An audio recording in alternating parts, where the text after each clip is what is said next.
On this edition of Retracing History, we're going to be exploring the history of the Western Maryland Railroad, particularly a portion of that fallen flag operation that is still in operation today. It's now a scenic excursion line, and well, they have a very unique locomotive operating it. This is 1309, and we're going to talk about its legacy in railroad history, as well as getting some beautiful shots of this scenic rail line.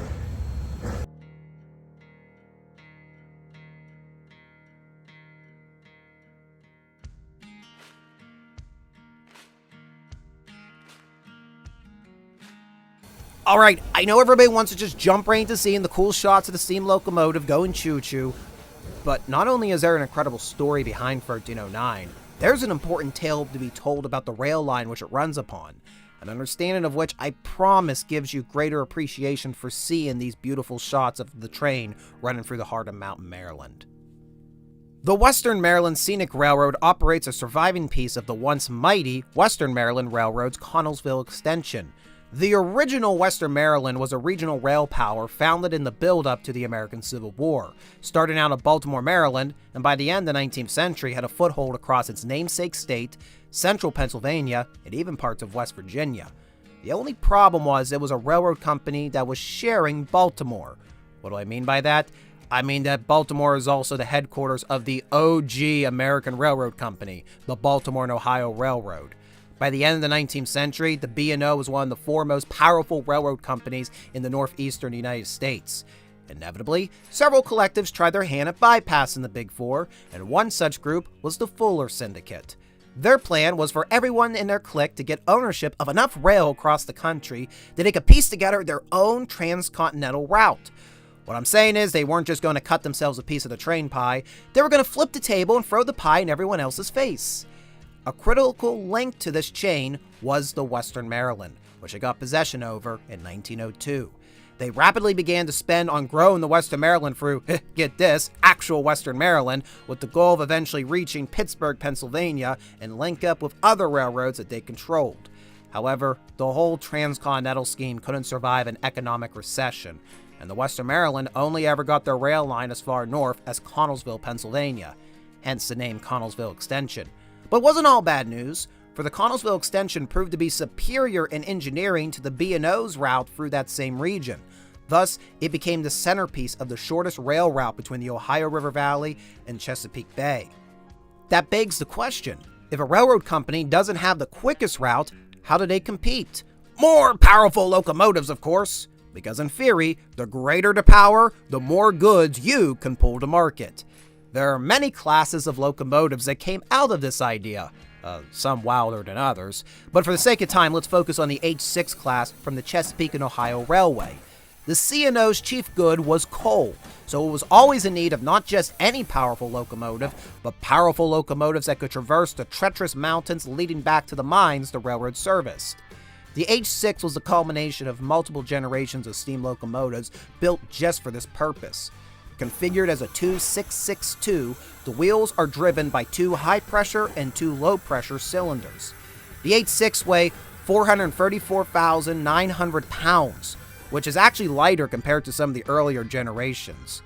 But what the H6 is best remembered for is being an example of a Mallet-type steam locomotive. Mallets are a compound articulated locomotive, meaning the steam is expanded to multiple stages and possessing a forward unit that pivots independently of the locomotive frame. The articulation allowed the H6 and similar Mallets to navigate bends your standard rigid frame locomotive could not. It's also simply an awesome piece of engineering to see in action. In 1948, Chesapeake and Ohio initially ordered 25 of these built by the Baldwin Locomotive Works, but were ultimately forced to cut that order down to just 10. When number 1309 rolled out of Eddystone, Pennsylvania in 1949, she was not just the last H6, but ultimately became the last locomotive Baldwin would ever build for domestic use. Though the H6s all performed admirably in West Virginia's coal fields, they were quickly rendered obsolete by the arrival of diesel locomotives. All the H6s were decommissioned and not even a decade into service. All but two were scrapped. Number 1309 was sent to the Baltimore and Ohio Railroad Museum to be preserved due to its significance as the last Baldwin. Wait, But why is a C&O locomotive being sent to a B&O museum? Aha! Because in the 1960s, the American railroad industry was trailing behind the trucking and aviation business. Several companies are going to either merge or buy each other out in a bid to fight back with a wider reach by rail. The C&O did the latter to the B&O in 1962. Unfortunately, when the Pennsylvania Railroad and New York Central tried to merge, they kind of killed America's Northeast rail economy. With not enough customers to go around, many railroads opted to sell out to rival railroads, lest face their own bankruptcy. Western Maryland, for example, was bought by the C&O in 1973. Much of the Western Maryland's rail lines were made redundant under Chessie control, leading to large swaths of abandonment. The once vital Connellsville extension was no exception, with just about everything but 16 miles of track between Cumberland and Frostburg being torn up. The people of Allegheny County, Maryland, saw an opportunity, however, to boost its economy for revamping the line as a tourist excursion, which came to fruition versus the Allegheny Central. Before 1991, operations were assumed by the Western Maryland Scenic Railroad. Since that time, the Western Maryland has come to be synonymous with one of the United States of America's most heralded train rides, in which passengers tackle some of Maryland's most mountainous terrain from the comfort of a fleet of mid-20th century passenger cars. The Western Maryland Scenic has had a diverse roster of motive power over the decades. Its old reliable, though, was number 734, a consolidation steam locomotive built by Baldwin in 1916. However, she's been out of action since 2016 due to the FRA-mandated 1472 inspection. Anticipating this, Western Maryland Scenic sought out a new steam locomotive that they could get operating in lieu of 734's absence. In 2014, they had acquired C&O 1309 from the Baltimore and Ohio Museum. And, well, what followed instead was one of the most harrowing rail preservation efforts of the 21st century. Look, much has been said about the restoration nightmare that became 1309, from underestimates on how much repair was needed, to financial struggles, to even an instance of theft. But after 7 years and $3.5 million, the last Baldwin debuted for the Western Maryland Scenic during its railroad's annual Polar Express rides. It would enjoy 2 seasons of operation before having to be shelved in 2024 to await new pistons. But finally, May 2025, Maryland Thunder is storming the rails once more. And with all that out of the way, to the train station! Western Maryland Scenic excursions normally originate out of Cumberland's Western Maryland Railway Station. Built in 1913, it was one of the line's most important depots because it marked the junction between the railway's Connellsville extension and West Virginia route. Regular passenger service was offered here until 1958, and WM continued to use it for office space until the Chessie system days. When the Scenic Heritage excursions began, the station was restored and not only became the headquarters for Western Maryland Scenic, but also came to house a National Park Service visitor center for the C&O Canal towpath. Ooh, what do we got up here? I think... is this an honor roll? Yeah, it is. Western Maryland Railway honor roll. World War 1917-1918. So this is a Great War honor roll. You know, normally when we see honor rolls, we see them for people who served in multiple conflicts in community. I'm not certain, but I think this is an honor roll for employees of the Western Maryland Railway during the Great War. Only the Great War, not World War II. And some of those that seem to have fallen: Walter E. Campbell, Benjamin Klein, Abby B. Crawford, George A. Fletcher, or Fletchner, my apologies, Q.H. Hahn, Frank Miller, Jenkins Robinson, William Shellman. Yeah, I just now realized there's not an H&R editor channel. I know. And Oliver F. Wilfong. Huh. I'm going to be honest, I've never seen an honor roll strictly for railway staff. So that's a neat artifact here in Cumberland, Maryland. As I mentioned earlier, Western Maryland Scenic uses a fleet of rail cars that generally date back to the mid-20th century. The premier pieces of that collection are their 2 lounge cars. However, neither were actually built by Pullman for that purpose. The Frostburg Lounge initially served as a coach in Florida. Following a rebuild for a dinner train in Georgia, it was purchased by the WM, where it has provided first-class service on and off since.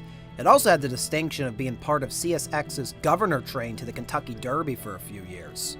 The other lounge, Good Vibrations, was initially a commuter coach on the Long Island Railroad. In the early 90s, new owners transformed the car into a souped-up lounge, complete with bar and galley. It has traveled across many a rail mile over North America, only recently coming to call Western Maryland home. Now, of course, the only way you can fully experience the Western Maryland Scenic Railroad, you have to go there in person, you have to go to Cumberland. But I am going to try to touch on a few of the historic highlights along the ride from Cumberland to Frostburg, while catching 1309 in all of its glory. You should go around, it's obviously mountain, that's not meant.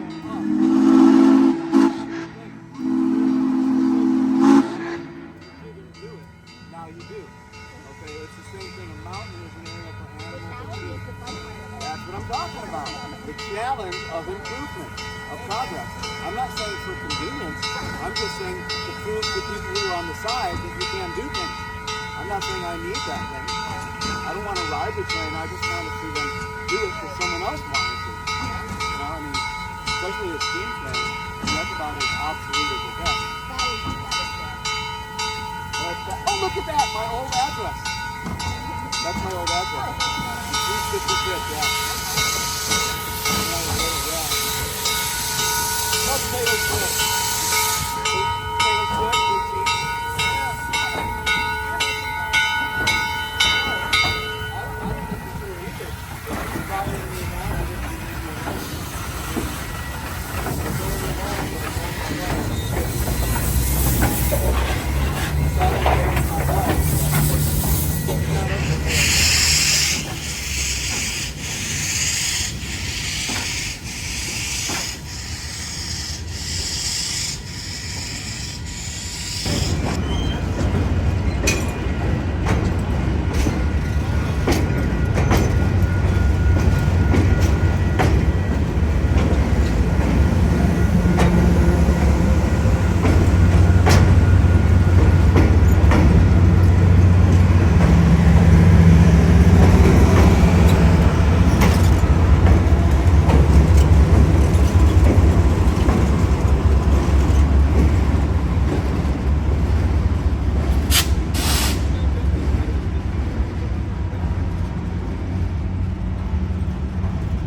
Five miles up rail from Cumberland, the Western Maryland navigates a horseshoe bend called Helmstetter Curve. This is one of the significant engineering feats accomplished in establishing the Connellsville extension. Around 1910, work crews bridged Cache Valley with a wooden trestle, from which they poured enough fill to establish a curving rail grade, thereby maintaining the shortest route possible for the railroad.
When the Helmstetter family settled in Cache Valley in the mid-19th century, they could not have imagined that their farm would become the focal point of rail buffs wanting to catch the perfect shot. When the original Helmstetter barn was destroyed in a fire in 2009, the Western Maryland Scenic Railroad hosted multiple photo charters to help finance a replacement, which passengers will see as they round the iconic curve today.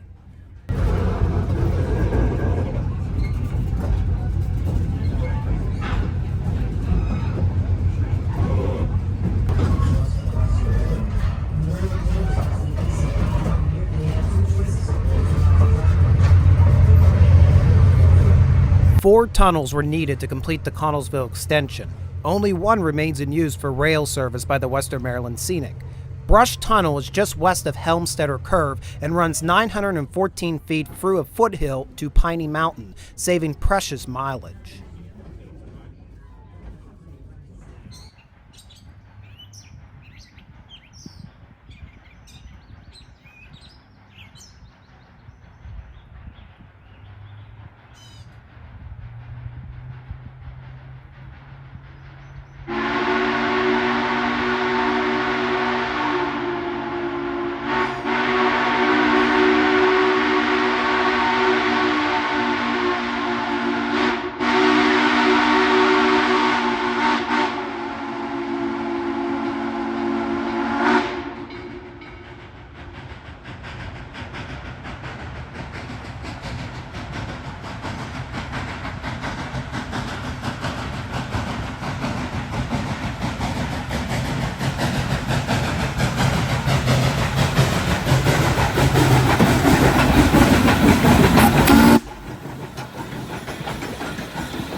There are a handful of hamlets that one may spy through the foliage. One of note is Mount Savage. It was home to the ironworks of the same name, who were the first to produce iron rails domestically in 1844. Previously, iron rails were imported from Europe to the United States. The town later became the headquarters of the Cumberland and Pennsylvania Railroad, a major coal hauler for Allegheny County, Maryland.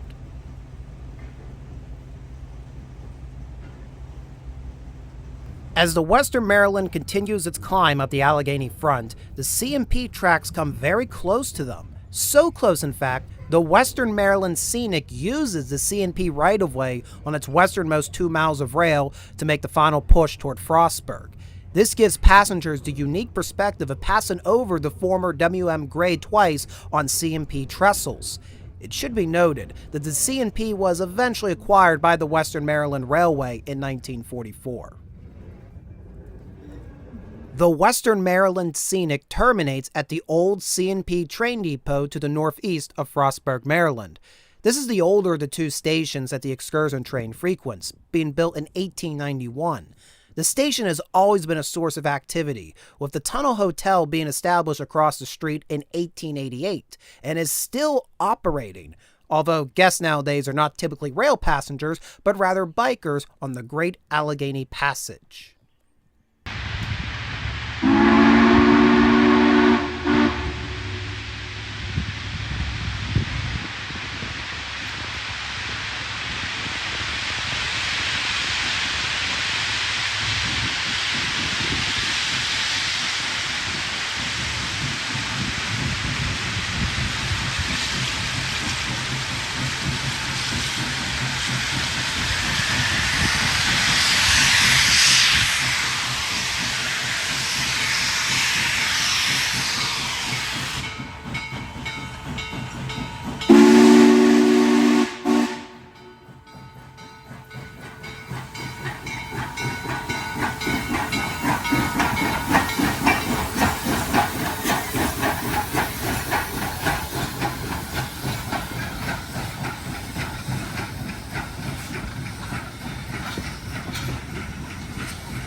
So that's the C&P's train station technically. Yeah, it's used by the Western Maryland today, but that last mile or so into Frostburg is actually C&P trackage.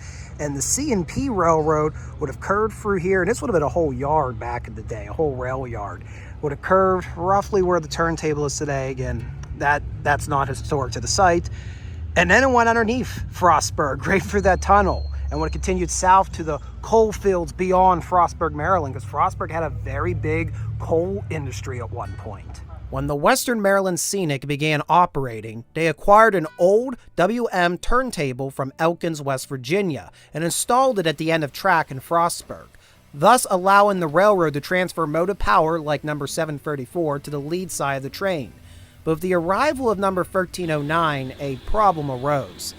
Technically, 1309 would fit on the turntable with just inches to spare, but the grade leading to the table is too severe for the locomotive.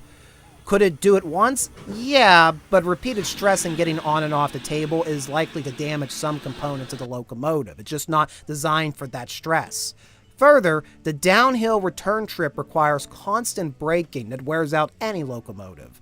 As such, a diesel is attached to the eastbound end of all 1309 trips, providing a smooth and safe return to Cumberland for passengers and historic equipment. But before we finish this episode of Retracing History, let's watch Western Maryland Scenic's 539 take a spin on the turntable.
All right, that's going to wrap up this edition of Retracing History. We just got done exploring the history behind the Western Maryland Scenic Railroad and the story behind 1309. If you enjoyed this video, be sure to hit the like button down below. If you want to follow us on our future adventures, first thing you do, consider subscribing here at the channel, because when you subscribe to the channel, you're going to let the TubeU algorithm know you do want to use social media to get edumericated. So consider hitting the sub button, and if you want to go the extra mile supporting us, keeping us on the road, you can go to our Ko-fi page. Link is in the description below, where you can join our membership program, The Garrison. Thank you guys for watching. We'll see you next time.